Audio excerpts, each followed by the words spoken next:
오늘은 형사합의 문제를 다루려고 하는데, 근데 형사합의는 제가 다룰 수 있는 문제가 아니에요. 한의사가 형사합의에 대해서 뭘 알겠어요? 제 채널에서 다룰 만한 게 아니죠. 요즘은 변호사나 법무법인의 실장, 아니면 손해사정사, 이런 분들이 직접 운영하는 채널도 많거든요. 그분들은 전문가니까 형사합의에 대해서 구체적인 다양한 얘기를 해줄 수 있겠죠. 형사합의가 필요하신 분들은 그분들의 영상을 찾아보시면 돼요. 제가 형사합의에 대해 듣게 되는 질문들은 정말 아주 기초적인 것들이에요. 그냥 보편타당하게 살아오신 분들이라면 형사합의 뭐 그런 거를 해볼 기회가 없잖아요. 일가 친척을 전부 다 뒤져보면 한 명 정도? 형사합의를 경험한 분 한 명 정도는 있겠지만 그렇게 흔한 일은 아니죠. 거기다가 교통사고 자체가 평생에 한번 당해볼까 말까 그런 건데, 그 중에서도 형사합의가 필요한 교통사고를 당할 확률이 얼마나 되겠어요. 그러니까 뭘 좀 아시는 분들은 전문가들 채널을 가서 보시면 되고, 나는 정말 아무것도 몰라서 전문가들 채널 자체가 아예 이해가 안 돼, 그런 분들은 이런 것만이라도 좀 알아두셔야 좋겠다 라는 정도의 목표로 만드는 영상이에요. 첫 번째, 형사합의는 왜 하게 되나? 일반적인 교통사고는 형사사건이 아니고 당연히 형사처벌을 받지 않고 형사합의가 필요하지도 않아요. 예를 들어 길에서 덩치 큰 사람하고 부딪혀서 넘어졌다, 그래서 발목이 아파. 그럼 실수겠지만 그 덩치 큰 사람은 넘어진 피해자에 대해서 치료비를 지불해주고, 그로 인해서 피해를 본 게 있다면 그에 대해 적정한 배상을 해주고, 그런 게 민사합의예요. 근데 일부러 부딪힌 거야, 그냥 기분이 나빠서 넘어뜨리고 싶었어, 그래서 고의로 다치게 한 거야, 그건 좀 다르죠. 당연히 치료비를 대주는 거고 손해에 대한 배상을 하고, 하지만 이 상황은 그게 끝이 될 리가 없죠. 고의가 인정되면 경찰서에 가잖아요. 그래서 이게 고의로 상해를 입힌 거라면 그냥 때린 거니까 검찰이 기소를 할지 말지 판단하고, 아니 아무리 봐도 이거는 실수로 부딪힌 건데 피해자가 착각한 것 같아, 뭐 그렇게 생각하면 그냥 일단 없던 일로 하라고 하고, 이게 고의로 때린 게 맞다라고 검찰이 판단하면 재판 가겠죠. 폭력 범죄니까 그렇게 해서 재판까지 가는 건데, 뉴스에 종종 이런 판결문 기사를 볼 수 있잖아요. 이런저런 점을 봤을 때 피고는 죄질이 불량하여 3년형을 때려야겠지만 초범에다가 뉘우치고 있고, 피해자와 합의를 한 점을 참작하여 1년형만 내리겠다. 피해자와 합의를 한 점을 참작하여, 그 합의가 뭐겠어요? 돈이지.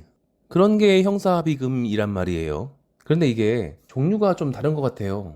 분명히 형사합의금이라고 부르는 것 같긴 한데, 이게 아무래도 전문 용어라서 정확한 정의가 있을 텐데, 그걸 일반인들도 그냥 불러가면서 뜻이 막 이것저것 혼재돼가지고 섞여서 쓰는 것 같아요. 그러다 보니까 그냥 무슨 형사사건과 관련된 합의금 이러면 그냥 다 형사합의금이라고 부르긴 해요. 예를 들어 분명히 내가 때렸어. 그런데 때리는 순간, 아, 내가 이러면 안 되는데, 내가 무슨 짓을 했는지, 이걸로 인해서 내가 어떤 징계를 받게 될지 이성을 찾게 되니까 안 되겠어, 곧바로 피해자에게 사과를 하고 이 돈으로 치료비 해라, 배상도 하겠다, 그리고 돈도 좀 얹어줄 테니까 없던 일로 하자, 뭐 이런 합의금이 있겠죠. 이런 것도 형사 합의금이라고 부르는 것 같아요. 물론 정확한 뜻은 아닌 것 같은데 그냥 그렇게 불러요, 사람들이. 근데 그 때린 놈이 이성을 찾지 못하고 터 때렸어. 그럼 경찰서 가죠. 근데 경찰서에 갔더니 순경 아저씨들이 젊은 놈이 술 처먹고 실수한 것 같고, 뭐 피해자분도 크게 다치신 것 같지 않은데 적당히 합의하고서 넘어가는 게 좋지 않겠습니까? 뭐 이렇게 해서 뭐 부러진 이빨 치료비 포함해가지고 한 4, 500 정도 받기로 하고, 서로 없던 일로 하고 협상하는 경우도 있고, 그런 것도 형사합의금이라고 하는데, 뭐 이것도 사실 정확한 정의에서 형사합의금은 아닌 것 같은데 그냥 대충 써요. 또는 여기까지 합의를 안 했어. 그래서 이제는 재판에 가야 돼. 재판에 가려고 했더니 변호사가 와서 너 저거 재판 들어가기 전에 형사합의해서 도장 받아오지 못하면 벌금만 1,000만 원이 넘어가. 그러니까 지금이라도 빨리 피해자 만나서 700 정도 찔러주고 합의서에 도장 받아와. 싹싹 빌어서라도 꼭 받아와. 뭐 이렇게 얘기하던가. 이런 것도 형사합의라고 해요. 그러니까 법조계의 전문가들은 정확한 의미로 딱딱 분류해서 쓰겠지만 그냥 여기저기 떠들고 있는 형사합의금 이런 말들은 이런 형사사건에 관련된 모든 걸 전부 다 그냥 형사합의금 이렇게 부른다는 거죠. 그러니까 형사합의라는 건 형사사건일 때, 그러니까 범죄일 때 가해자가 경찰서에 가기 싫어서, 재판에 가기 싫거나, 혹은 형량이나 벌금을 낮추기 위해서 피해자에게 돈을 주고 무마하는 과정이 돼요. 그러니까 그냥 실수로 부딪히고 나서 피해자에게 치료비를 보상하고 그 사람이 본 시간과 재산 손해에 대해서 계산해주는 민사합의하고는 많이 다른 거예요. 사실 완전히 별개죠. 근데 형사합의가 왜 교통사고랑 관계가 있느냐? 교통사고 나면 보험사가 돈을 지불해주면 끝 아니냐? 아니 내가 교통사고를 냈으면 내가 가입한 보험사가 합의를 해주면 끝 아니야? 그러니까 항상 피해자랑 보험사 담당자랑 돈을 더 달라 덜 주겠다 이러면서 합의하는 과정이 있는 거잖아요. 이건 민사합의죠. 아예 일부러 친 건 아니잖아요. 종합보험에 가입돼 있으면 신경 쓸 일이 아니죠. 근데 운전면허 딸 때 배우는 거 있잖아요. 12대 중과실. 제가 면허 시험을 볼 때는 10대 중과실로 배웠던 것 같은데 언젠가부터 12대 중과실로 변했더라고요. 왜 학원 가면 절대로 해서는 안 된다며 신신당부하는 것들이 있잖아요. 술 먹고 운전하면 안 된다라던가, 실기시험 볼 때는 중앙선 금 밟으면 바로 삐 소리 나고, 실기시험 점수가 왕창 깎인다던가, 아니면 바로 탈락이던가, 신호를 위반한다던가, 터널이나 다리 위에서 추월하면 절대 안 된다 라고 하던가, 이렇게 학원 강사분들이 신신당부하던 그 내용들, 그거를 위반해서 사고가 나면 그때는 범죄예요. 실수가 아닌 거죠. 이런 건 보험 처리하쇼, 이렇게 끝나지 않아요. 이게 바로 길 가다가 실수로 어깨를 부딪혀서 사람을 넘어뜨린 게 아니라 그 사람을 다치게 하기 위해서 일부러 가서 부딪힌 거라고 인지하고 수사를 하는 거예요. 그냥 지나가다가 심심해서 때린 거나 똑같죠. 그래서 교통사고에도 형사합의가 필요한 상황이 있는 거예요. 중과실일 때. 이건 그냥 때린 거니까. 사람을 때리고 나서 그냥 돈 몇 푼 집어주고서 없던 일로 합시다, 이렇게 하고 넘어갈 순 없어요.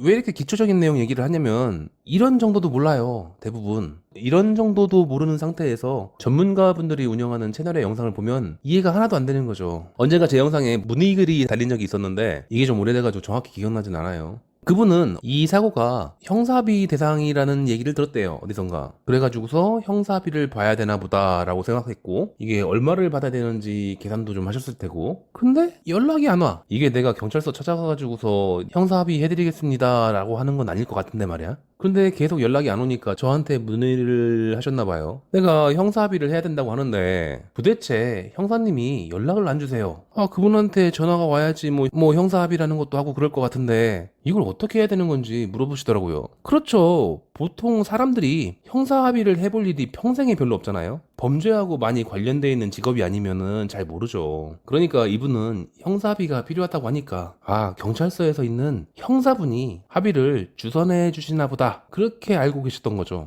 이거 굉장히 정상적이잖아요. 법을 전공한 게 아닌 이상 그게 뭔지 어떻게 알아요? 저도 법률에 대해서 들은 과목이 몇 가지 안 돼요. 그러니까 법률에 대한 개론인가 총론인가 뭐 그런 거, 그 외에는 뭐 다 의료법, 공중보건법, 법의학 그런 게 전부고. 하지만 대졸자라고 할지라도 법률하고 전혀 관계가 없는 학과 같은 경우에는 관련된 수업을 전혀 안 들었을 수도 있으니까 그 형사합의가 뭔지 어떻게 알아요? 그러니까 일단 정리하면 교통사고에서 형사합의라는 건 가해자가 법적으로 문제되는 중대한 과실로 사고를 냈을 때 피해자와의 민사합의, 그러니까 보험사에서 합의금 주는 거, 그거 이외에 범죄자인 가해자의 형량이나 벌금을 낮추기 위해서 따로 합의를 하는 거다. 이거는 가해자하고 피해자 사이에서 하는 합의를 말하는 거예요. 일단 이 정도는 알고 있어야 전문가들의 조언을 이해할 수가 있겠죠. 자, 오늘은 형사합의 얘기를 하고 있지만 비교를 위해서 일반 교통사고의 민사합의 과정을 볼게요. 최근에 제법 많은 치료를 필요로 했던 분이 제한의원에만 3개월 정도 다니셨어요. 제한의원에서 발생한 총 치료비가 대략 200만 원쯤 돼요. 그 전에 사고 첫날 응급실에 가서 CT를 찍었더니 65만 원 정도가 청구됐고요. 그 이후에도 양방병원을 며칠 다니셨는데 그건 뭐 치료비가 얼마 안 나왔을 테니까 대충 계산해서 총 280만 원쯤 치료비가 발생했겠죠. 대충 300 잡고. 그분한테 합의금을 얼마나 받으셨냐고 물어본 건 아니지만 적어도 150 정도는 받았겠죠. 그러니까 이분은 현찰로 150만 원과 300만 원어치의 의료 서비스를 합해서 총 450만 원의 배상을 받았다고 보면 되죠. 물론 아프지 않은 분들은 현찰 합의금 150만 원만 중요하겠고, 아팠던 분이라면 검사비와 치료비 그 300만 원도 중요한 배상금이었겠죠. 그런데 다른 어떤 환자분은 형사 합의를 해야 된다면서 합의서에 사진을 찍어 오셨더라고요. 가해자라던가 보험사라던가 어디선가 이 조건으로 도장을 찍을지 말지 결정하라면서 내민 서류라고 하는데 거기에 이렇게 써 있었어요. 어쩌고저쩌고 형사합의금 400만 원으로 협상한다. 이 문구는 민사도 그냥 같이 묶어서 합의금 400으로 끝내자는 뜻이었어요. 혹은 상황에 따라 그동안 치료비 지원받은 거 보험사에 다 돌려주고 400만 원에 다 없었던 일로 하자라는 의미가 섞일 수도 있고, 아니면 사인하는 순간 치료비 지원은 중단할 테니까 그 이후에는 알아서 해라 라는 의미가 될 때도 있어요. 그러니까 경우에 따라서 400만 원은 높은 합의금이 아니라 오히려 손해일 수도 있어요. 치료를 중단하라고 한다면 뭐 형사합의금 받은 돈을 가지고 쪼개 쓰면 되겠지만, 만약에 없던 일로 하자라는 식의 합의일 때 그동안 누적되었던 치료비를 전부 다 뱉어냈어야 한다는 조건이라면 전혀 좋을 게 없죠. 400을 현찰로 받고 치료비 200을 병원에 갚아주고, 그럼 실제로는 200만 원만 현찰로 받는다는 의미가 되니까요. 결국 형사 민사 합해서 200만 원 받고 떨어지라는 거예요.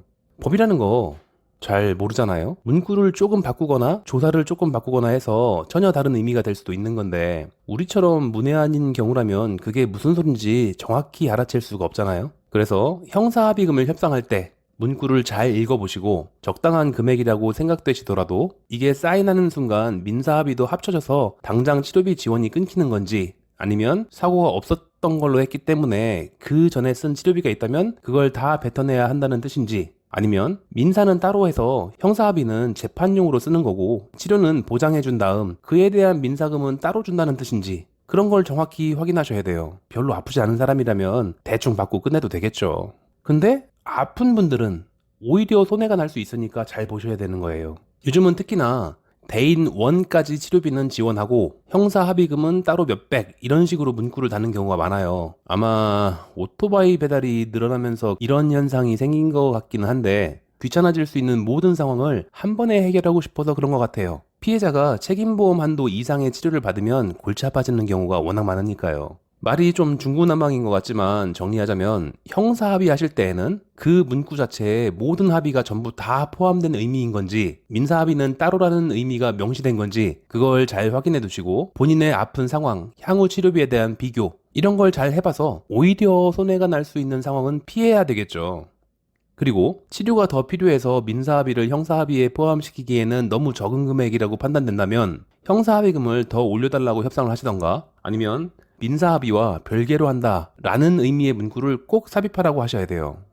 세 번째, 형사합의 연락이 안 온다. 가해자가 12대 중과실로 사고를 냈다면 형사합의를 하는 게 이익이 확실하대요, 가해자한테. 변호사도 형사합의를 꼭 하라고 지시한다는 것 같아요. 형량이나 벌금 할인을 돈으로 사는 효과가 있을 테니까. 그런데 교통사고를 내면 형사사건을 겸할 수도 있다는 걸 모르는 사람도 있잖아요. 가해자가 내가 인도에 올라가서 사람을 바닥 초록색 신호등에 횡단보도를 건너가는 사람을 치었건 그냥 자기 보험사한테 알리고 알아서 해결해 라고 말하면 끝나는 줄 아는 사람도 있어요. 나중에 자기가 형사처벌 대상이라는 걸 알게 되면 그제서야 급하게 여기저기 알아보겠고, 형사합의는 사실 그렇게 무조건 서둘러야만 되는 건 아니니까 고민하고 있을 수도 있죠. 그래도 언젠가는 형사합의하자는 제스처를 해올 텐데, 그 전에 피해자가 오히려 전전긍긍하기도 해요. 아, 왜 연락 안 오지? 형사합의금 벌 수 있는 찬스라고 하던데 혹시 형사합의를 해야 된다는 걸 모르나? 내가 먼저 연락해서 금액을 제시해야 되나? 얼마를 달라고 해야 되는 거지? 그냥 가만히 치료받고 있으면 연락 와요. 나중 되면 변호사가 다그치던 무슨 조정위원회에서 시키건 보험사 담당자가 코치하건 결국에는 연락 와요. 하지만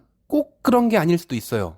아까 비유했던 폭력사건 얘기를 해볼까요? 그 왜 부딪힌 거, 만약 실수로 부딪힌 게 아니라 일부러 부딪힌 거라면, 그래서 피해자가 다쳤다면 당연히 치료비와 금전적 손실이나 정신적 피해 등에 대한 충분한 보상과 배상은 기본이고 합의를 해야 될 거 아니에요. 형사합의. 근데 만약 그 가해자가 이런 사람들이라면 형사합의를 시도하지 않을 수도 있을 것 같잖아요. 그거 뭐 슬슬 들어가 볼 때도 됐어.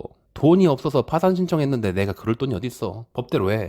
뭐 한번 다녀오지 뭐. 전과 15범이나 16범이나 호적에 빨간 줄 가면 뭐 먹고 사는데 지장 있냐? 취직할 때 내 범죄 기록 조회하는 것도 아니고. 어차피 나 백수야.